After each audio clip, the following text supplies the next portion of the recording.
All right, explain like I'm five. The last ELI5, we talked about this virtuous cycle in ML and AI.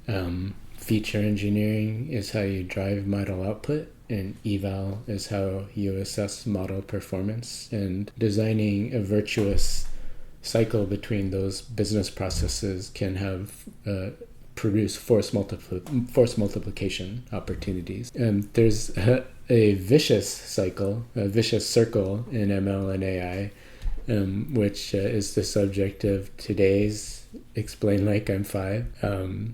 And this vicious cycle, I like this because it's nuanced, and it also applies just as equally to the app space as well as to the model space. But this vicious cycle is interesting because it goes to how we think about quality and how we define quality. So if you were to ask a typical person in your company or your lab or whatever to define quality, you're going to get a lot of different responses. And it's a bit of a trap. The way that most people have been trained to think about quality as a construct that is very tightly enmeshed with testing.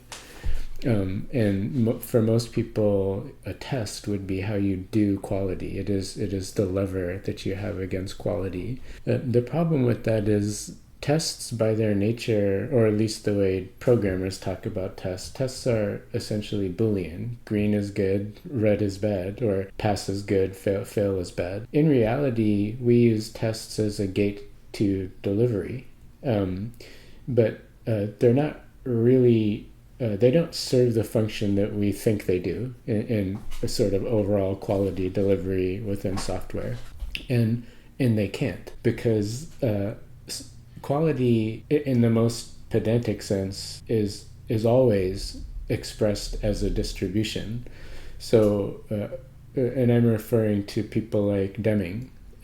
Deming was actually a stat guy. He wasn't a tech guy, he was a statistician. And his definition of quality is the one that I hew to, which is quality can be expressed as the degree of variation between what the customer gets and what the customer expects. So the operative term there is degree of variation. So in the most formal and pedantic form of quality is expressed as a distribution. It is the degree of variation between what you give to the customer and what the customer expects.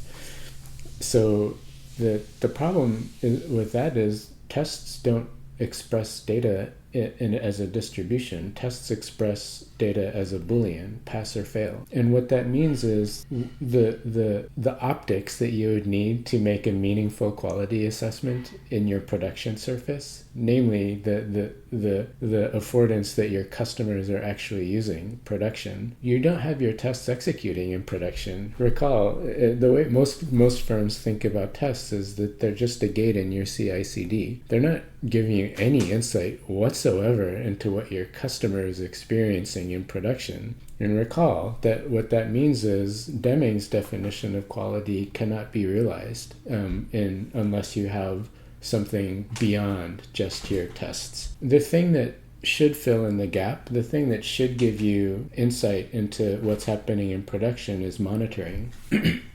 And within the sort of overall monitoring domain, the subdiscipline of SRE is really, really valuable, because what SRE does is it trains teams to think about quality as a distribution, as a set of tolerances or a range. In other words, for example, a team with sophistication in SRE will establish an error budget, and that error budget defines a range of acceptable behavior for that system. So the team is doing quality. The SRE team is doing quality, but they're doing it in a way that is very measurable and relevant, because they're measuring production experiences, and they're expressing observations as a range. So bringing it all back to ML and AI, the way that most people test applications is you compare something that you're seeing on your screen, and say a web page, for example, to something that you can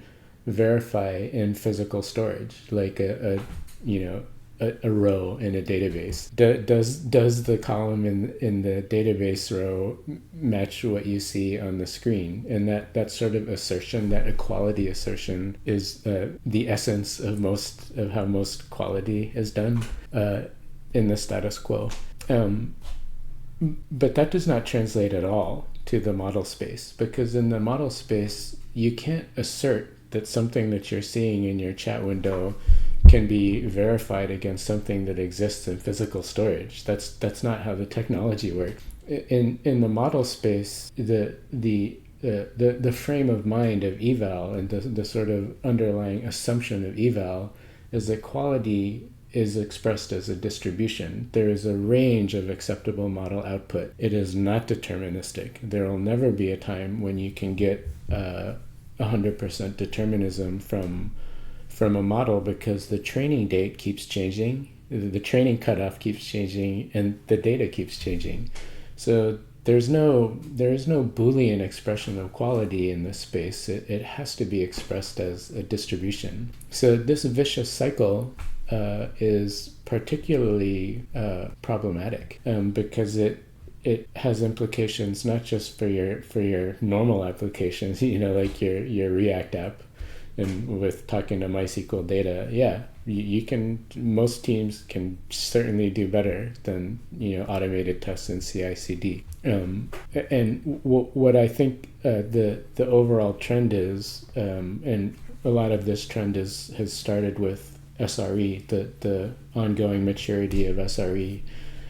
I think that in the industry, what AI is going to lead to is less investment in testing and test-driven development, and much more investment in monitoring. And the quote-unquote vibe shift that I think is sort of underway is tilting the balance from test-driven development and everything that goes along with that to sensor-driven development and everything that goes along with that. A sensor would be like the sensor in your car, and the sensors in your car give you really important information about your car's performance, but the sensors also keep your car's performance within range, because if a particular range of activity is not met, then that's when your check engine light comes on.